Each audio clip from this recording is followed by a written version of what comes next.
सुप्रभात बच्चों, आज हम आपकी पाठ्य पुस्तक हिंदी के अध्याय 13 का अध्ययन करेंगे, जिसका शीर्षक है विशेषण। तो चलिए पाठ को पढ़ते हैं, जानते हैं विशेषण के विषय में क्या होते हैं, किस प्रकार से इनका प्रयोग किया जाता है। अध्याय 13 विशेषण। जानते हैं विशेषण के बारे में। कुछ दिनों पहले अनीता अपनी कक्षा के साथ शिमला घूमने गई। वहां से लौटकर उसने वहां के बारे में ये वाक्य लिखे। शिमला में ऊंचे ऊंचे पहाड़ थे, उन पर छायादार और घने वृक्ष उगे थे। वृक्षों पर लाल पीले नारंगी रंग के तरह तरह के फूल खिले थे। हमने वहां मीठे सेब खाए। हमने वहां लंबे देवदार व चीड़ के वृक्ष भी देखे। एक दिन वहां बर्फ भी गिरी, जिसके कारण मुझे ठंड लगने लगी।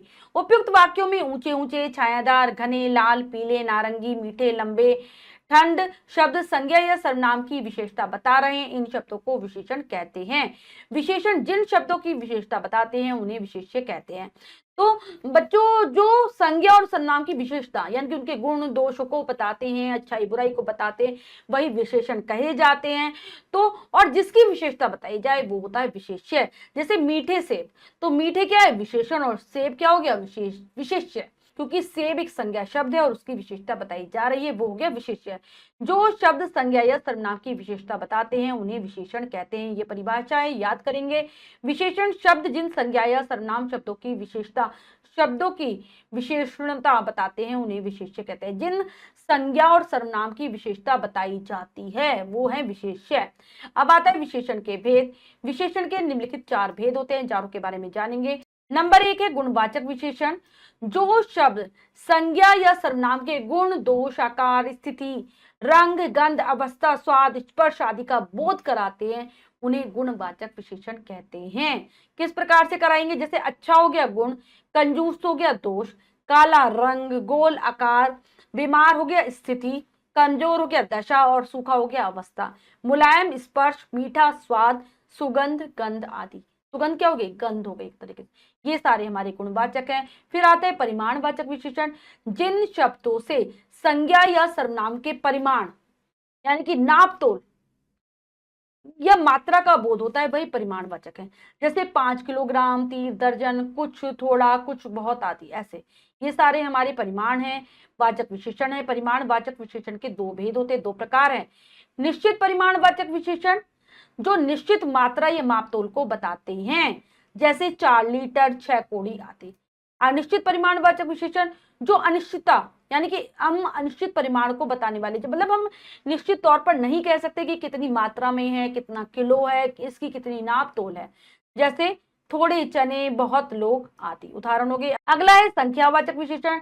जिन शब्दों से संज्ञा या सर्वनाम की संख्या का बोध होता है, संख्या को बताते हैं, वो संख्यावाचक विशेषण है। जैसे 2, 40, 3, 325, कुछ, कम, सभी आदि। ये भी 2 प्रकार के होते हैं। निश्चित संख्यावाचक विशेषण निश्चित संख्या बताने वाले, मतलब जिनकी हम गिनती कर सकते हैं, जैसे 5, 18, 300, 10 आदि। अनिश्चित संख्यावाचक विशेषण वो होते हैं जिनकी हम गिनती नहीं कर सकते, जैसे कुछ, कम, अधिक, सभी आदि। इसके बाद आता है सार्वनामिक विशेषण। जब कोई सर्वनाम संज्ञा से पहले आकर विशेषण का काम करे तो उसे सार्वनामिक या संकेतवाचक विशेषण कहते हैं। तो बच्चों, इनमें शब्द तो सर्वनाम वाले आते हैं, लेकिन ये संज्ञा के स्थान पर ना कर उससे पहले आ जाते हैं, इसीलिए इनको सार्वनामिक विशेषण कहा जाता है। और ये संकेत करते हैं संज्ञा की तरफ, इसलिए इनको संकेतवाचक विशेषण भी कहा गया है। सर्वनाम तथा सार्वनामिक विशेषण में अंतर समझिए।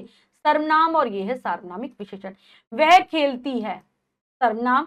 वह लड़की खेलती है, क्या हो जाएगा? सार्वनामिक विशेषण। ये खिलौने हैं, सर्वनाम, और ये मेरे खिलौने हैं, सार्वनामिक विशेषण। यह यहां रख दो, सर्वनाम, और यह पुस्तक यहां रख दो, ये हो गया सार्वनामिक विशेषण। तो देख रहे हैं, सर्वनाम तो संज्ञा के स्थान पर आ रहा है और सार्वनामिक विशेषण संज्ञा से पहले आ रहा है। अब आता है प्रविशेषण। जो शब्द विशेषणों के भी विशेषता बताते हैं उन्हें प्रविशेषण कहते हैं। विशेषण की भी विशेषता, जैसे आज काफी ठंड है, पेड़ बहुत घना है, रमा बड़ी चतुर है। उपयुक्त वाक्यों में ठंड, घना तथा चतुर शब्द तो विशेषण है, जबकि काफी, बहुत तथा बड़ी शब्द प्रविशेषण है, क्योंकि ये विशेषण की भी विशेषता बताने का कार्य कर रहे हैं। अब विशेषण और प्रविशेषण का महत्व क्या है?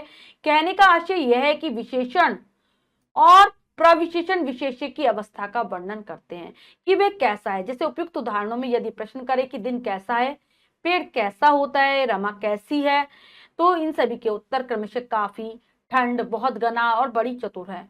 इन विशेषणों अथवा प्रविशेषणों के बिना विशेष्यों की विशेषता नहीं बताई जा सकती। यह भी कह सकते हैं कि वस्तु की विशेषता की अभिव्यक्त विशेषण के बिना नहीं होती। मतलब ये क्या कार्य करते हैं, विशेषता बताने के कार्य करते हैं। हम नहीं पता कर पाएंगे अगर विशेषण नहीं होगा कि कोई सी वस्तु कैसी है, उसके गुण दोषों के बारे में हम नहीं जान पाएंगे, उसकी संख्या, आकार, प्रकार के बारे में हम नहीं जान पाएंगे। अब आती है विशेषण की तुलनात्मक अवस्थाएं। जब हम विभिन्न वस्तुओं की परस्पर तुलना करते हैं तो उनकी विशेषता बताने के लिए हम विशेषणों की निम्नलिखित 3 अवस्थाओं का प्रयोग करते हैं। मतलब किसी भी चीज की हम तुलना करने में हम इन अवस्थाओं का प्रयोग करते हैं। एक तो पहली होती है हमारी मूलावस्था। यह विशेषण की सामान्य अवस्था होती है। इसमें व्यक्ति अथवा वस्तु की उसी के सापेक्ष अध्ययन किया जाता है। जैसे रामायण पवित्र ग्रंथ है। मतलब इसमें क्या होता है बच्चों, मूलावस्था में विशेषण का मूल रूप रहता है, किसी से तुलना नहीं की जाती, बस किसी व्यक्ति, वस्तु, स्थान की विशेषता बताई जाती है। तो ये मूलावस्था है। जैसे रामायण पवित्र ग्रंथ है, तो रामायण की विशेषता क्या है, वो पवित्र है, कोई तुलना नहीं हो रही किसी से। उत्तरावस्था में क्या होता है, विशेषण की इस अवस्था में दो वस्तुओं की, दो व्यक्तियों की, दो स्थानों की तुलना की जाती है आपस में। या तो एक को दूसरे से कम बताया जाता है या अधिक बताया जाता है। जैसे अगर हम उदाहरण देखें, ऋग्वेद रामायण से पवित्र तर ग्रंथ है। मतलब रामायण और ऋग्वेद की तुलना की जा रही है और ऋग्वेद को रामायण से ज्यादा पवित्र बताया जा रहा है। ठीक है। अब आती है उत्तमावस्था। विशेषणों की इस अवस्था में मतलब इसमें क्या करता है, दो से ज्यादा वस्तुओं की आपस में तुलना की जाती है और उसको, एक को सबसे ज्यादा बताया जाता है या फिर सबसे कम बताया जाता है। ठीक है। यानी कि या तो एक किसी वस्तु को या किसी व्यक्ति को हम कह देंगे ये सबसे अच्छा है, या फिर हम कह देंगे सबसे बुरा है। जैसे वेद ही संसार के पवित्रतम धार्मिक ग्रंथ है, तो वेदों को सबसे अच्छा बताया गया है। ठीक है। तो यानी कि सारी पवित्र वस्तुओं की आपस में तुलना की और वेद को सबसे अच्छा बताया, सबसे पवित्र बताया गया। ये हो गया। यह भी जाने, विशेषणों की तुलना में संज्ञा या सर्वनाम के आगे से की अपेक्षा की तुलना में सबसे अधिक आदि शब्दों का प्रयोग किया जाता है। संस्कृत शब्दों में उत्तरावस्था में तम जोड़ दिया जाता है। तो हम क्या करते हैं तुलना बताने के लिए, कि उसकी अपेक्षा, उसकी तुलना में, ऐसे करते हैं हम। या फिर हम उत्तरावस्था में तर जोड़ देते हैं और उत्तमावस्था में तम जोड़ते हैं। या फिर हम कह सकते हैं सबसे ज्यादा, सबसे कम, सबसे अधिक, ऐसे भी बताते हैं। केवल गुणवाचक, अनिश्चित संख्यावाचक तथा अनिश्चित परिमाणवाचक विशेषणों की तुलनात्मक अवस्था होती है, अन्य विशेषणों की नहीं होती। बल देने के लिए विशेषण से पूर्व ज्यादा, कम, अधिक आदि का प्रयोग किया जाता है। दो व्यक्तियों या वस्तुओं आदि की तुलना में से अधिक, से बढ़कर, की अपेक्षा, की तुलना में, के मुकाबले आदि शब्दों का प्रयोग किया जाता है जब हम केवल दो व्यक्तियों की तुलना करते हैं। और जब बहुत सारों की आपस में करें तो सबसे अधिक, सबसे अधिक, सबसे ज्यादा या फिर सबसे कम का प्रयोग करते हैं। तो बच्चों यहाँ पर तीनों अवस्था एक तालिका के माध्यम से भी बताई गई हैं। पढ़ते हैं। मूलावस्था, उत्तरावस्था और उत्तमावस्था। अधिक, अधिकतर, अधिकतम, प्रिय, प्रियतर, प्रियतम, तीव्र, तीव्रतर, तीव्रतम, मधुर, मधुरतर, मधुरतम, ऊंचा, अधिक ऊंचा, सबसे ऊंचा।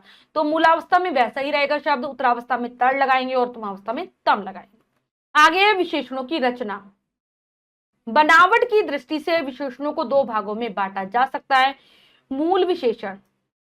विशेषणों का निर्माण निम्नलिखित 4 प्रकार से किया जाता है। तो दो भागों में कैसे बांटते हैं, एक तो होते हैं मूल विशेषण और एक होते हैं जो कि बनाए जाते हैं, दूसरे होते हैं बनाए जाने वाले विशेषण।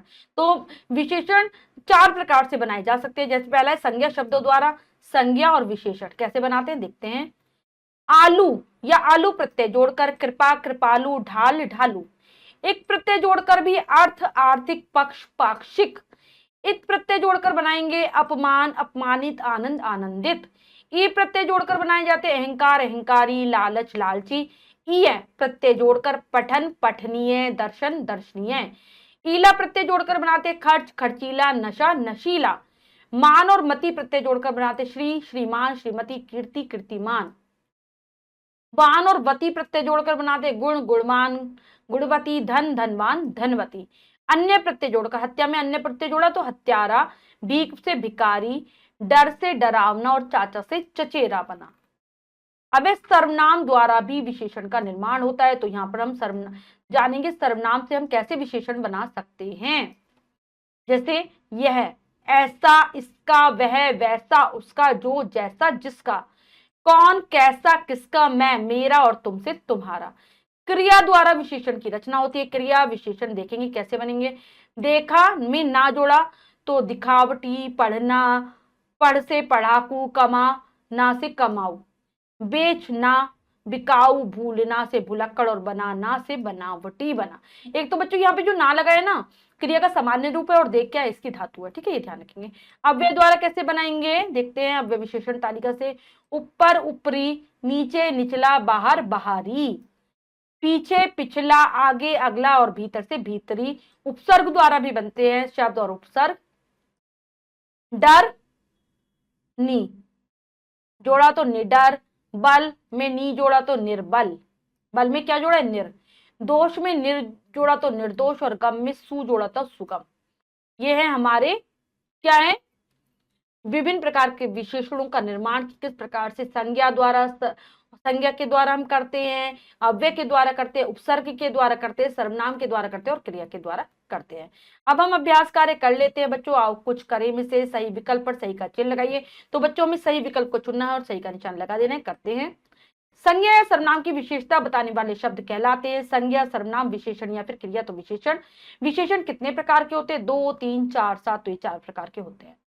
इसके बाद है अंतर स्पष्ट कीजिए। तो बच्चों आपको अंतर बताना है। ये प्रश्न का उत्तर आप स्वयं लिखेंगे अपनी अभ्यास पुस्तिका में। इसके बाद सही कथन पर सही तथा गलत कथन पर गलत का चिन्ह लगाइए। लगा देते हैं। 5 किलो में गुणवाचक विशेषण है, नहीं गलत। कौन सा है 5 किलो में, परिमाणवाचक विशेषण। विशेषण के 4 भेद हैं, ये सही है।